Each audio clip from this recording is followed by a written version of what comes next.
Halo guys, apa kabar semuanya? Semoga semuanya sehat-sehat selalu ya. Berjumpa lagi bersama saya di channel Sibro. Kali ini saya akan mengulas film berdasarkan dari kisah nyata yang berjudul Escape from Pretoria yang dirilis pada tahun 2020. Film Escape from Pretoria ini merupakan film aksi thriller yang disutradarai oleh Francis Annan. Film ini diperankan oleh Daniel Radcliffe, Ian Hart, dan Daniel Wedber. Berkisah tentang tim Jenskin dan rekannya Stephen Lee merupakan sosok yang vokal, di mana mereka berdua tergabung dalam aktivis anti-apartheid. Tim dan Stephen sendiri adalah warga kulit putih yang menentang politik apartheid tersebut. Namun saat keduanya tengah menjalankan program yang bertolak belakang dengan politik apartheid, mereka ditangkap oleh polisi.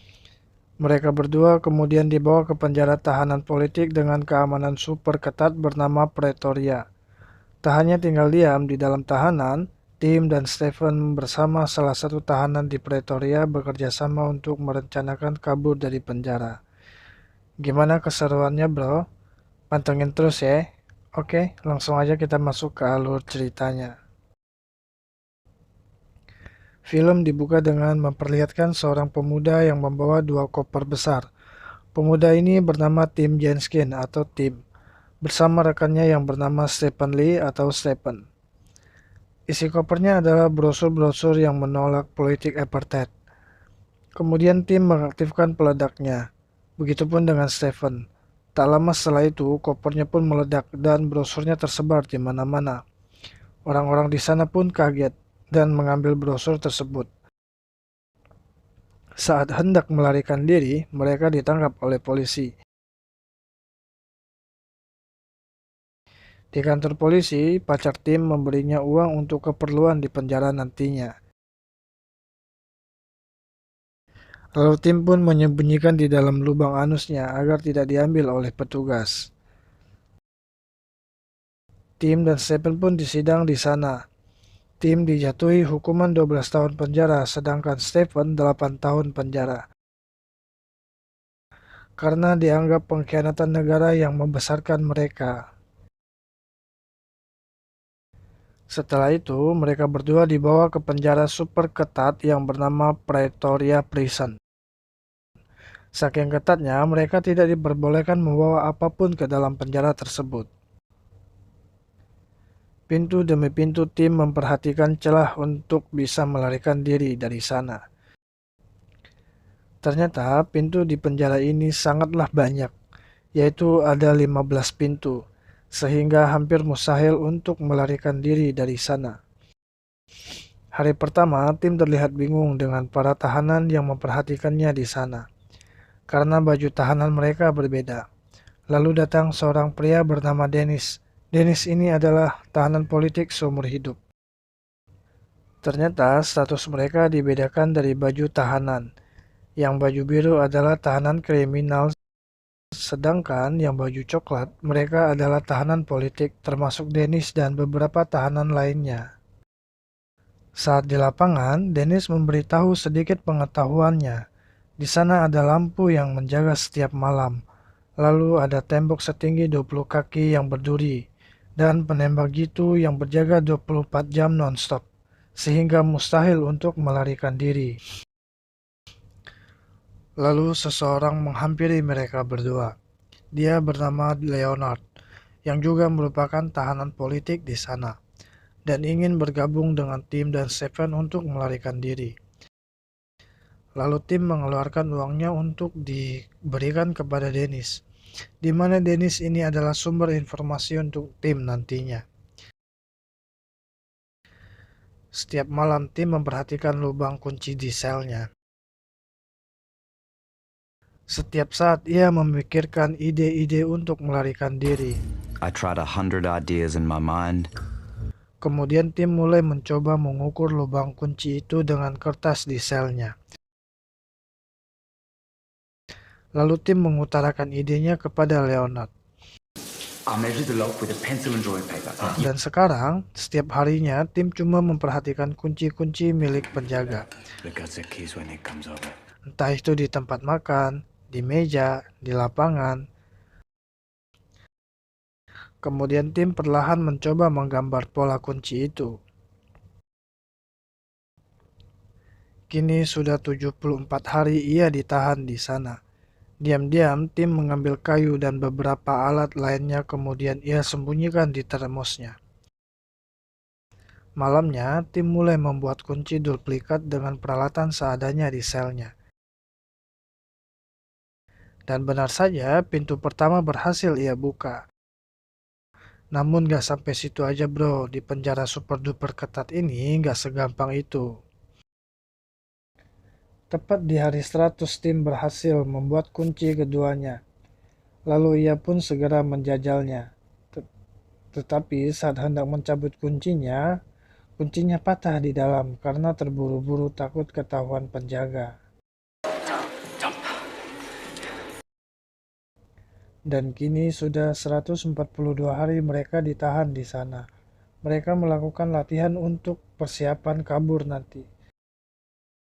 Di tengah mereka menyusun rencana untuk kabur, mereka dikagetkan oleh penjaga yang tiba-tiba muncul di sel mereka. Saat penjaga itu pergi, mereka pun mendapatkan ide dari sapu yang dipegang Leonard tersebut. Lantas tim yang jenius pun dapat ide untuk membuat gagang yang bisa diputar agar bisa membuka pintu sel besi itu. Karena pintu kedua ini hanya bisa diakses dari luar saja.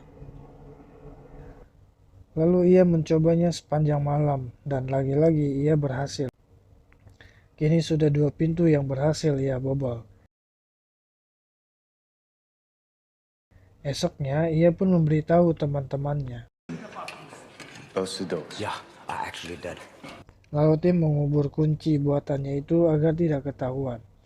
Dan Dennis pun menyuruhnya untuk menghentikan niat kaburnya itu. Sniper on that gun walk is a complete cycle.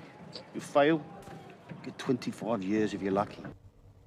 Malamnya, tim melakukan uji coba kunci-kunci buatannya, memastikan semuanya berfungsi dengan baik. Saat semuanya hampir selesai uji coba, tiba-tiba Dennis memberi sinyal dengan batuk.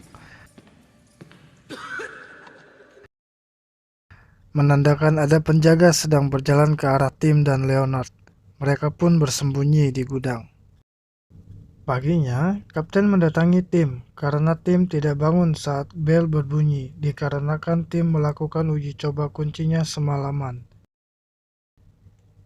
Kemudian Kapten mengacak-acak sel milik tim dan menemukan ujung kunci buatan tim dan sebuah gagang sapu. Kapten mulai mencurigai tim saat ini. There is something and I will find it. Lalu tim menaruh kunci-kuncinya di tempat tertentu agar gampang diambil saat melakukan pelarian. Dan sudah 404 hari mereka ditahan di sana. Tim kini sudah membuat 39 kunci duplikat untuk 15 pintu di penjara super ketat itu. Dan tim mengajak semua tahanan politik untuk ikut. Namun sayangnya mereka tidak ada yang mau ikut dengannya. I'm not coming with you, not now. And don't you dare! Kemudian penjaga di sana kembali mengacak-acak kamar tim, namun tidak ada bukti di sana. Lalu tim memberi peta penjara kepada Steven melalui celah pintu untuk segera melakukan pelarian bersama Leonard, dan Dennis menolak untuk ikut. Dan kini perjuangan mereka selama berbulan-bulan akan dilaksanakan hari ini. Mereka pun turun ke lantai bawah dan bersembunyi di gudang.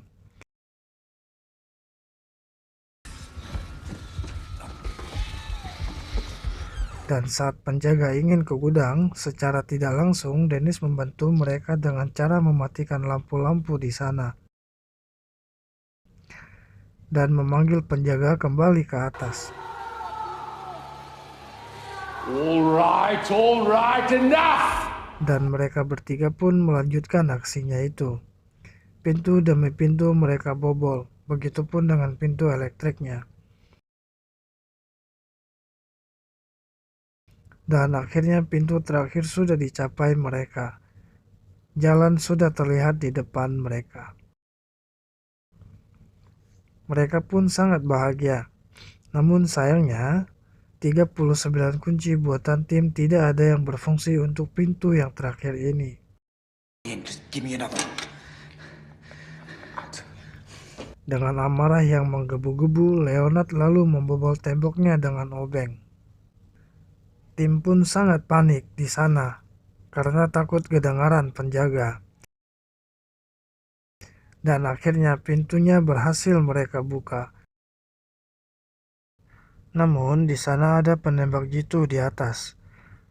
Dengan berhati-hati, satu persatu mereka melewati gerbang penjaranya.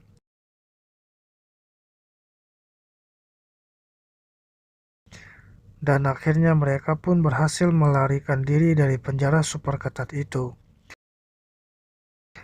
Tangis bahagia mengiringi keberhasilan mereka. Sejarah Afrika Selatan tercatat, pelarian mereka adalah pemburuan terbesar dalam sejarah Afrika Selatan dan menjadi buronan sampai runtuhnya pemerintah apartheid yaitu tahun 1992. Lalu film pun selesai.